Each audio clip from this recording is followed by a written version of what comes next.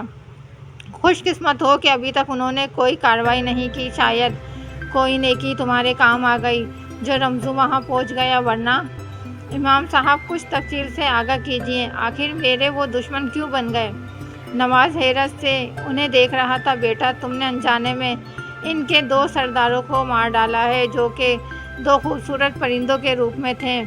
اس وقت وہ انتہائی تیش اور غصے میں ہیں، اپنے سرداروں کی آخری رسومات میں مصروف نظر آ رہے ہیں، ورنہ اب تک کچھ نہ کچھ ہو چکا ہوتا۔ بہرحال اللہ کا کرم ہے کہ تم صحیح سالم ہمارے سامنے ہو۔ اس سے پہلے کہ وہ شیطانی جنات انتقامی کارروائی کریں، میں اس درخت کے گرد حصار کھینچ دیتا ہوں تاکہ وہ اس حصار سے باہر نہ نکل پائیں، وہیں قید رہیں۔ امام صاحب نے کہا تو نواز فکر مندی سے بولا، یہ حصار کب تک قائم رہے گا؟ کیا اس سے نقصان نہ ہوگا؟ بیٹا، حصار قائم ہی حفاظت کے لیے کیا جاتا ہے، اس سے کچھ نقصان نہیں ہوتا، اور یہ حصار اس وقت تک قائم رہے گا جب تک اسے توڑنے کی کوشش نہ کی جائے۔ ٹھیک ہے امام صاحب، آپ یہ نیک کام آج ہی کر دیجئے، دیر مت کیجئے، میں آپ کو معاوضہ بھی دینے کو تیار ہوں۔ نواز کے ابو بولے۔ امام صاحب ہنس دیے، میں روپے پیسے کا لالچی نہیں ہوں، میں یہ کام لوگوں کی بھلائی کے لیے فی سبیل اللہ ہی کرتا ہوں۔ آج رات عشاء کے بعد حصار کھینچ دیا جائے گا، بس تم لوگ محتاط رہنا اور کھلے میدان کی طرف دوپہر کے وقت جانے سے گریز کرنا۔ امام صاحب کی نصیحتوں پر نواز سر ہلانے لگا تھا۔ امام صاحب چلے گئے تو رمزو بھی کچھ دیر ان کے پاس بیٹھ کر چلا گیا۔ بے شک نواز اوپر سے مطمئن ہو گیا تھا، مگر اندر ہی اندر وہ بے چینی کا شکار تھا۔ ساری رات وہ ٹھیک سے سو نہ پایا۔ امام صاحب نے اپنے کہے پر عمل کر دیا تھا، لیکن نواز ذہنی طور پر خوف زدہ ہو چکا تھا۔ اس نے گاؤں چھوڑ کر شہر جانے کا فیصلہ کر لیا۔ اس کے والدین نے اسے سمجھانے کی بہت کوشش کی، مگر اس کی ذہنی کیفیت کو بھانپ کر اسے اجازت دے دی، مگر ساتھ ہی اس کی شادی اپنے مرحوم بھائی کی بیٹی صفیہ سے کر دی۔ یوں وہ اپنی بیوی کو لے کر شہر آ گیا، اور آج پورے 20 سال گزر جانے کے بعد وہ پھر اسی گاؤں میں موجود تھا۔ اس کے دل و دماغ سے یہ واقعہ کب سے مٹ چکا تھا، لیکن باتوں باتوں میں کھلے میدان کا ذکر آتے ہی تمام واقعہ پھر سے اس کے دماغ میں تازہ ہو گیا تھا۔ وہ اپنے دل سے تمام خدشات اور واہمات کو نکال چکا تھا۔ امام صاحب کا دیا ہوا تعویذ بھی 20 سال میں نہ جانے کہاں گم ہو گیا تھا۔ یار، اپنے بڑوں سے سنا ہے کہ یہ برگد کا درخت کئی سال پرانا ہے، شاید 100 سے بھی زیادہ، انتہائی پر اسرار اور خوفناک ہے۔ خاص طور پر تاریک راتوں میں تو اس سے عجیب سی روشنی نکلتی ہے۔ اس کے پتے عام برگد کے درخت کے پتوں سے کہیں بڑے اور چوڑے ہیں۔ کہتے ہیں کہ بعض اوقات ان سے سرخ خون اور آگ کے شعلے بھی نکلتے تھے۔ نواز چچا کے ساتھ پیش آنے والے واقعے کے بعد اس کے گرد حصار قائم کر دیا گیا تھا۔ سمجھو کہ جنات اس درخت پر قید کر دیے گئے ہیں۔ زاہد نے اپنے ساتھ آنے والے کزن کو تفصیل سے آگاہ کیا۔ یہ سب مہندی کی رات سے قبل گاؤں کی سیر کو نکلے تھے کہ پھر وقت ملے یا نہ ملے، اس وقت سب کھلے میدان میں جمع تھے، جہاں اس درخت سے جڑی کہانیاں زیر بحث تھیں۔ دلاور خاموشی سے درخت کا جائزہ لے رہا تھا۔ زاہد کی بتائی گئی باتیں اس کے سر کے اوپر سے گزر گئی۔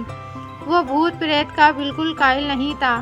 اس کے خیال میں یہ سب ماورائی کہانیاں ہیں جو ابھی تک لوگوں کے ذہن میں محو نہیں ہو پائی تھی۔ نواز خان نے دلاور کو اپنے ساتھ پیش آنے والا واقعہ بھی بتایا تھا، جسے وہ ماننے سے انکار کر گیا۔ اس کے خیال میں یہ سب اس کے والد کی آنکھوں کا دھوکہ تھا، یا پھر اندرونی خوف جو اسے یہ سب دکھائی دیا تھا۔ بہرحال اس وقت وہ اس قدیم درخت کے پاس کھڑے تھے جو سب کی توجہ کا مرکز بنا ہوا تھا۔ شام کے دھندلکے گہرے ہو رہے تھے، ایسے میں دیو قامت درخت عجیب ہی وحشت کا سما پیدا کر رہا تھا۔ وہ سب واپسی کے لیے پر تولنے لگے تو دلاور نے ان سے کہا، اب آ ہی گئے ہیں تو کیوں نہ اس درخت کے نیچے چلیں اور چل کر محسوس تو کریں اس کی پر اسراریت کو۔ توبہ کرو، میں تو ہرگز نہیں جاؤں گا۔ فیصل نے کانوں کو ہاتھ لگایا۔ دیکھو تو صحیح، ایسے لگ رہا ہے جیسے کوئی خون آشام بلا ہو جو ہمیں دبوچنے کے لیے بے قرار ہے۔ ارے میں تو جاؤں گا اور اسے چھو کر محسوس کروں، دلاور نے سنگ دلی سے کہا۔ زاہد بولا، اگر تم جانا چاہتے ہو تو مت جاؤ۔ اس سے پہلے کہ اسے کوئی روکتا، وہ تیز تیز قدم اٹھاتا ہوا برگد کے درخت کے پاس پہنچ گیا۔ اس نے ہاتھ بڑھا کر درخت کے تنے کو چھوا۔ ارے یہ کتنا ملائم!